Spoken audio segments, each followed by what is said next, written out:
Good day and welcome to CBN4 News. I am Deslyn Joseph, your presenter. In today's top stories, pilot program conducted in St. Joseph last year, now a national project that will expand to different education zones, has benefited more than 400 students island-wide. Learning is lifelong. It begins at birth and ends at death. Therefore, one is never too old to come forward and take advantage of a training opportunity, Skerrit says. Tourism Minister Ian Douglas says Dominica continues to hold pride of place in and on the world stage for our annual music festival. Graduating students learned that tourism is everybody's business in Dominica and discovered why we must never get even with a disgruntled customer. Further details when we return. Tourism Minister Ian Douglas says Dominica continues to hold pride of place in and on the world stage for our annual music festival. What was once a local festival is now well popularized globally and is known as the World Creole Music Festival.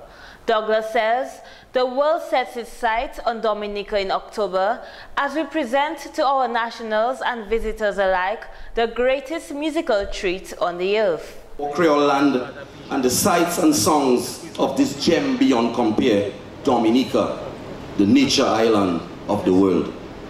3 nights of music, infectious rhythms, the distinct tongue of our Creolites, and of the nostalgic feeling of being connected to this music of color, vibrations, and rich heritage.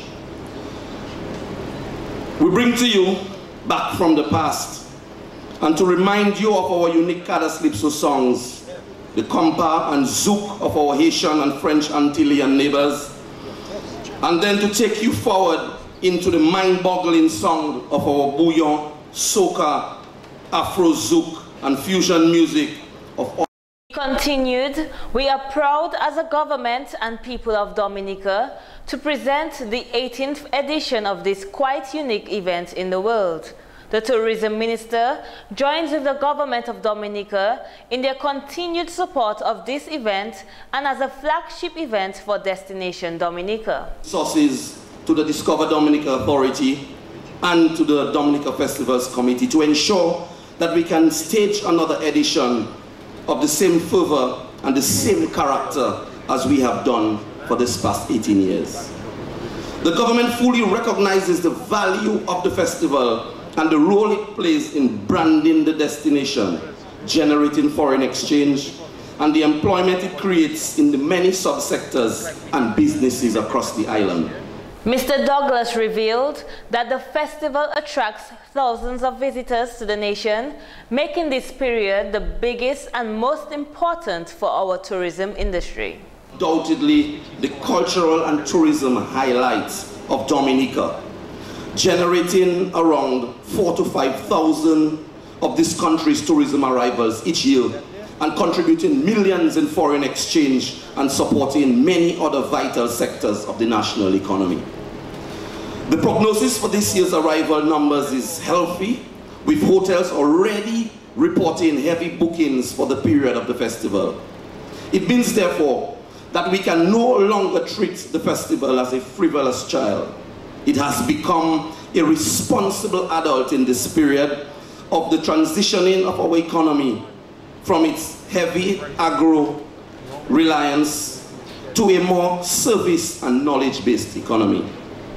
Honorable Douglas assures Dominicans that the festival is earning its keep and is making its contribution in helping to diversify the tourism and service subsectors. 17 individuals are now better equipped in the field of leadership as they recently completed a leadership and lifestyle skills training program.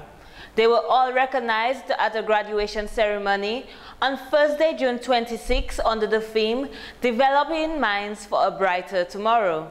Project Coordinator Cecilia Carr commended all 17 participants for sticking to their commitment to successfully completing the Leadership and Lifestyle Skills Training Program. Set themselves goals and understand that developing self-discipline by obeying rules and managing their time is important.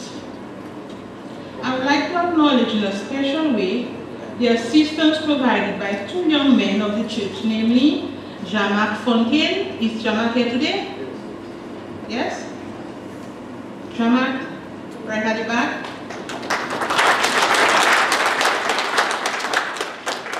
And Keanu Winston, he's now doing a practice at SMA, who gave of their time and skills unselfishly throughout the program. Although they were both engaged otherwise in study programs, they always made themselves available to assist in whatever areas as required without complaining. Help me in extending. Valedictorian Gina Coppell said success is not measured by the position one has reached in life, rather by the obstacles one overcomes while trying to succeed. She emphasizes with fellow graduates who have come a long way and have prepared to take their place in this new world. The training they receive has given them a chance to know their weak and strong points, she said. The feel-good factor that comes with knowing that we have done our best. We have achieved. We did not do it alone, of course. All along the way, we had wonderful support from our families and the encouragement and help of our tutors. Today, we recognize that without that backup, we could not have succeeded. So today, I know my fellow graduates would like to join me in saying how much we appreciate all those who have helped make this day possible. On behalf of all the graduates, I wish to express our gratitude to Pastor Hill, Mr. Nips, Mrs. Alexander, Ms. Abraham, Ms. Carr, Ms. Martin, Mrs. Packett, Mrs. Peters, and Ms. Winston for the mentoring that they have provided to us over the duration of this program. I know that your experience, character, and leadership abilities rubbed off on our group, and we hope that we did you proud. Prime Minister Roosevelt Skerrit congratulated the group and pronounced that learning begins at birth and ends at death. Therefore, one is never too old to come forward and take advantage of a training opportunity. Well, I'm too old for this, so I don't have time for this. Or I'm too bright, I do not need to know anything else. So we really must commend and congratulate these young people who have said and told themselves that I'm going to take advantage of this opportunity provided to me by New Day Fellowship. And from all reports from the coordinator, it appears that they did a fantastic job for themselves, for the society, and for the country. So I would like to congratulate them. Congratulations to the graduates who saw an opportunity and did not hesitate to grab it. Several individuals received recognition at the 2014 Tourism Awareness Month Training Series closing ceremony on Thursday, June 26 at the Garaway Hotel. During the program overview, Training Officer Carrie Charles Thomas said that the participants were expected to learn that there is no benefit in providing a service that is not valued by their customers.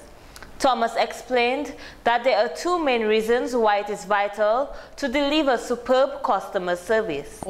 Repeated business and customer happiness or satisfaction. Customers base their purchase demands on the service which you provide and which they receive, and not just about the price, the quality, or availability of the product or services. You're supposed to know your environment in which you operate, keep abreast with the changes that are happening in it, because as we know, we live in a one global village. You should be consistent in every aspect of your business. She reminded participants of the key factors needed to excel at a business institution. One of the factors is to never get even with a disgruntled customer. To the customers as they vent, many of the participants continue to ask the question, is the customer always right? I guess we discussed that and we came up with an appropriate response to that. We're supposed to maintain an attitude of professionalism, which is aimed at solving the customer's dissatisfaction and have them remain as a satisfied customer at the end of the interaction, at the end of the process, at the end of the business transaction. Thomas says it takes only one bad experience to affect our visitors. Bad news spreads faster than good news, she remarked. Permanent Secretary in the Ministry of National Security, Immigration and Labour, Stevenson Hyacinth, stressed that tourism is everybody's business. He noted that although we take this fact lightly, in order to have a dynamic tourism industry, it has to be everybody's business. A closing and prize-giving ceremony of an educational program, which focused on sustainable development, was held Friday morning at the St. Mary's Primary School. Eardley Pierre, Project Officer of the National Youth Council of Dominica, NYCD, said the council conducted a pilot program in St. Joseph last year.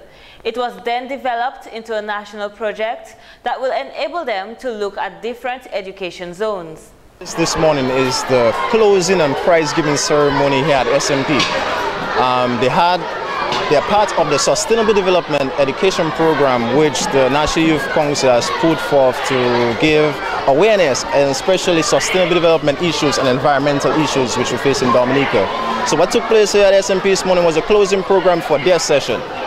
He said they hope to implement this initiative throughout the island. Beginning in the Southern District, they have so far completed 12 schools, which the council views as a major success because of limited resources. It's a quite big feat, I would say, because we did schools from Salibia in the east to Dublin in the west, and also in the south we went down as far as Petit Savan. And is this something that you all will be looking to have as an annual basis or something like that? Well, we look at something that the National Youth Council could look forward to doing every year. So continually in school educating the students on issues such as our environment, because our environment is very important for us as Dominicans, because without our environment, and our environment is also, we consider it our physical and also what we can see, because our culture is also part of that. So that's why the 3 courses that we did in SMP, one was Kalinago culture, and also we did climate change and ozone depletion. But the addition of culture as part of the program is showing that we do not only emphasize on just theory, CO2 and H2O, but we also try to incorporate the cultural aspects of it. And 68 students received certificates today for their achievements. At the end of the upcoming week, an expected 400 additional students are to be recognized. CBN4 News spoke with a few of the students who received recognition. Deron Young. Okay, Deron, can you just tell us exactly how has it been for you this year with the National Youth Council? Just tell us exactly what you learned. Well, over this year, while the Youth Council came to talk to us, I learned about how small islands in the Caribbean can be affected by natural disasters like hurricanes and tsunamis, and I also learned about how humans, they do daily activities that can affect the ozone layer, and how the ozone layer, when it's damaged or affected by the greenhouse gases, that the UV rays from the sun can cause very harmful diseases to humans on the earth.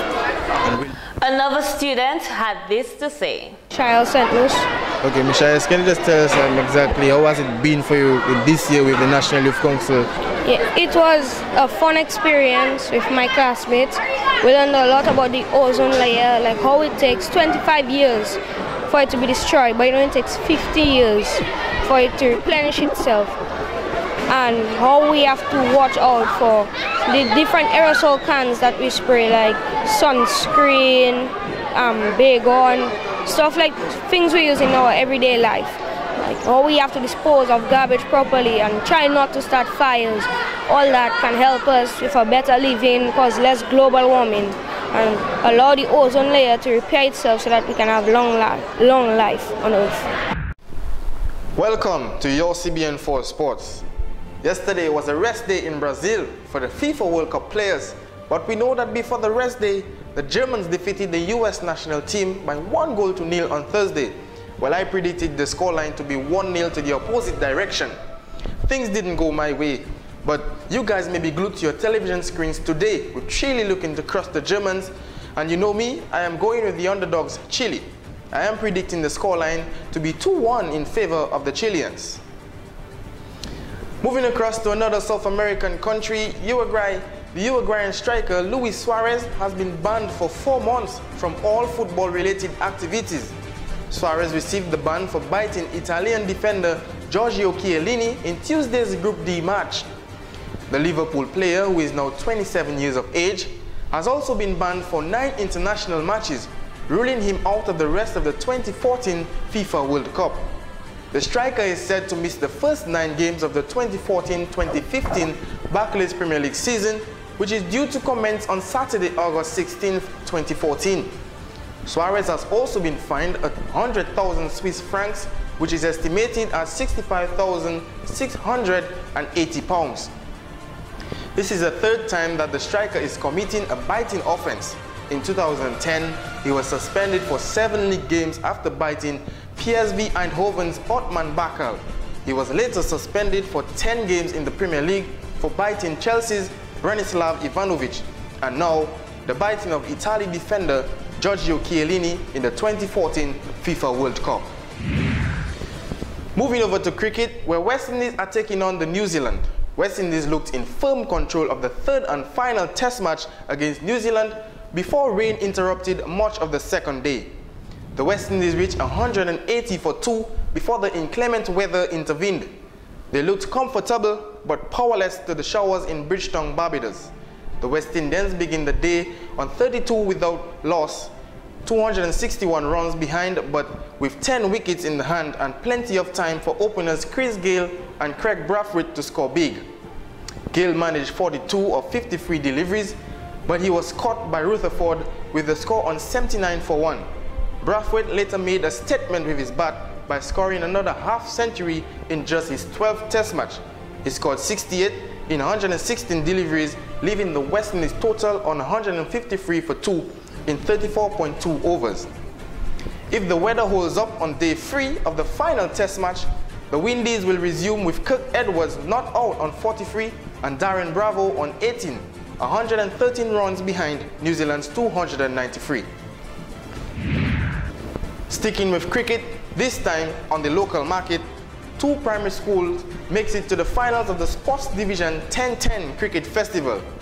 Wednesday, June 25th saw the winning schools from 8 districts coming together in an inaugural primary schools 10-10 overs aside. The cricket festivals at the Botanical Gardens.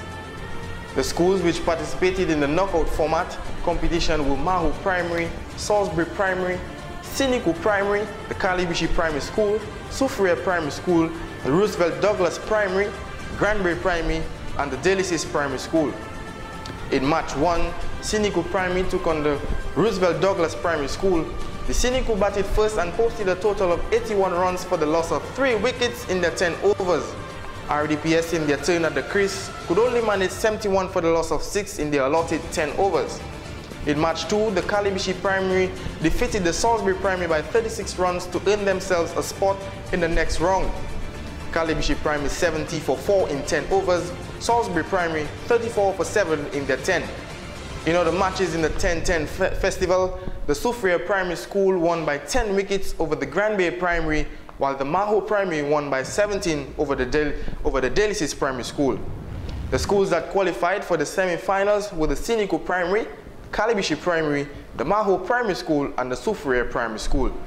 In the first semi-final of the festival, the Siniku Primary went down to Kalibishi Primary, leaving the Siniku Primary batting first and posted 55 runs for 5 wickets in the 10 overs.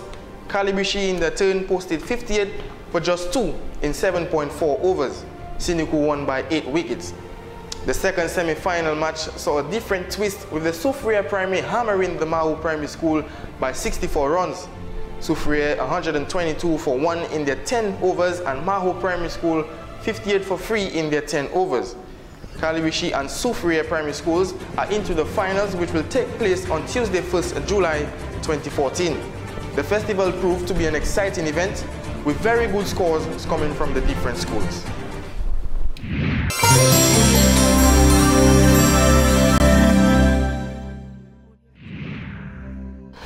Hope that everyone is having a blessed Saturday. I know it's a very wet one, but hey, Do not allow it to dampen your spirits. If you can't get out there, I'm pretty sure you got something on the index to do. So go ahead and occupy yourself. Here's today's weather. Wind easterly to east-southeasterly at 15 to 40 kilometers per hour. Sea conditions are moderate in open water with swells of 1.5 to 2 meters or 5 to 7 feet. Warning, small craft operators and sea bathers should exercise caution. Sunrise, 5:37 a.m., sunset, 6:40 p.m. Low tide, 11:39 a.m. and 10:55 p.m. High, 86 degrees, low, 78 degrees. Now for tonight's weather. It's expected to be cloudy with a few scattered showers throughout the evening. Let's look at tomorrow's weather. Luckily, we strike a bit of luck, I would say, and it's going to be partly sunny, breezy with passing showers, with winds at 13 miles per hour, high 87 degrees, low 78 degrees. Sunrise at 5:38 a.m., sunset at 7:30 p.m. Meanwhile, a westward moving tropical wave located in the tropical Atlantic is expected to reach the area on Monday.